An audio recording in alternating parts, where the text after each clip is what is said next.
So my name is Roshana Lorraine Witt. I'm director of Safe Space, which is relatively newly founded organization that works nationally and internationally from Germany and operates on the topics of intersectionality, inclusion, diversity, and empowerment, not exclusively, but also for Romani and a Sinti person.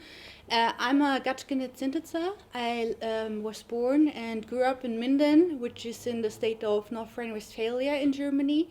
And I studied marine biotechnology. I'm a gifted person, I'm an autistic person, and I'm a person from a workers' family and the first in my family to study.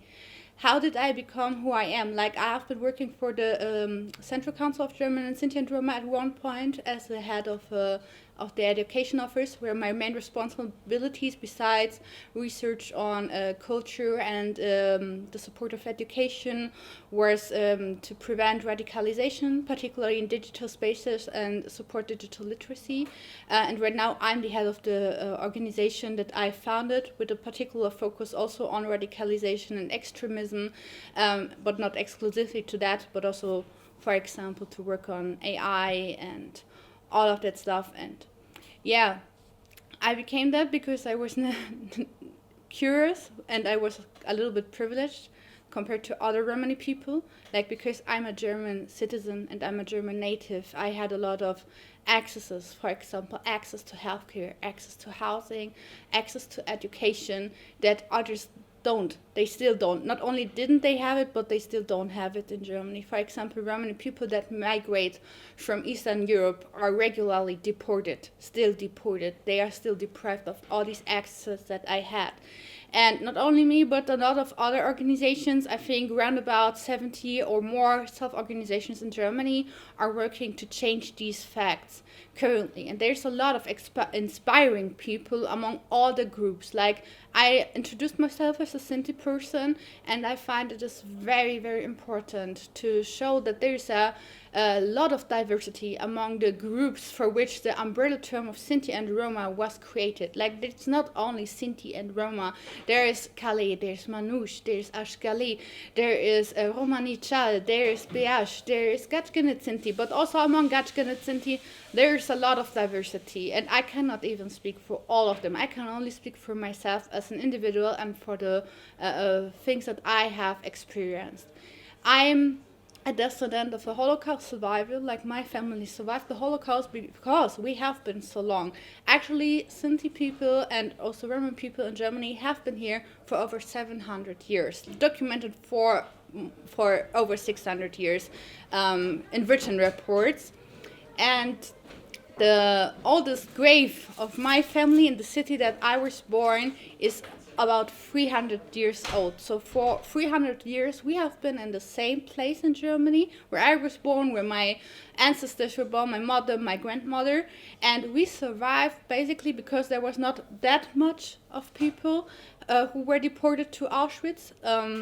Different from other Sinti and Roma people in Germany and families who suffered a lot of more loss than we did. But we also suffered from that. Like, I had great aunts that were or fell victims to the experiments of Dr. Mengele in Auschwitz. And these kind of narratives are still reproduced within my family and within our people. And the tales of my grandmother, like, she survived because my family hid in a forest and were deprived of food and water and all of that for years. For years they hid there before the Nazis.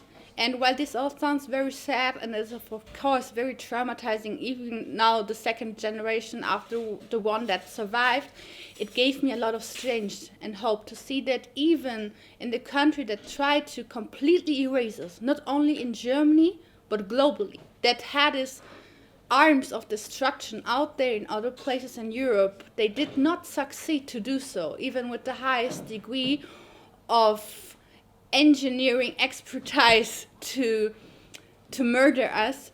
To know that we survived all this is a story of success. It's not a story of victimhood. It's a story of survivors, of strength, of empowerment.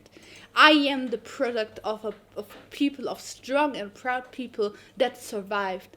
And this is a lot of the main reason to be conscious about that I go out there with that attitude, that I'm a descendant of all these successful people, that gives me the strength to survive the hostility and the violence that is very present, not only in German society, but also outside of, that is not only present in German society, but also outside of German society.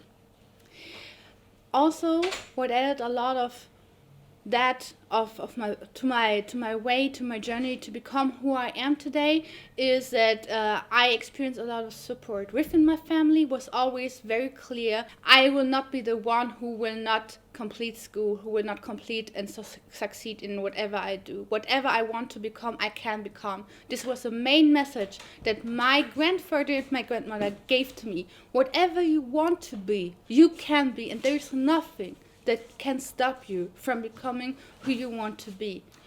And I also had the privilege that I had friends from the Gadget Society in my very youth that showed me that I'm not the problem, that accepted me for who I really am as a human, and saw me as a human being, as in all my complexity.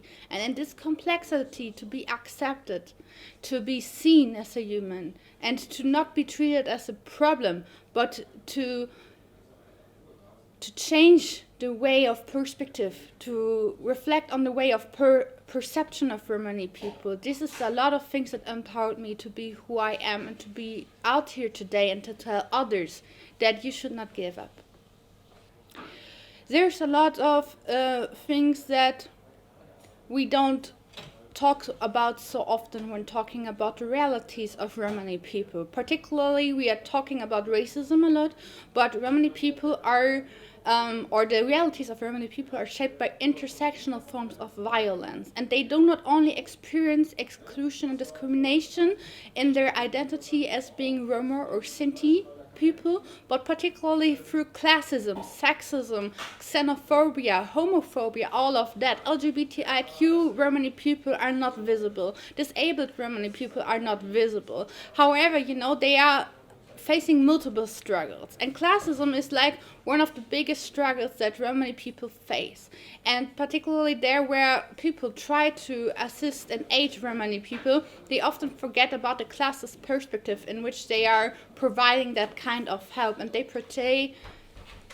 try to portray Romani people's suffering without reminding that just portraying their suffering will not aid them getting back their dignity and getting back their rights, their human rights, their rights as citizens, their right to be regarded as human beings.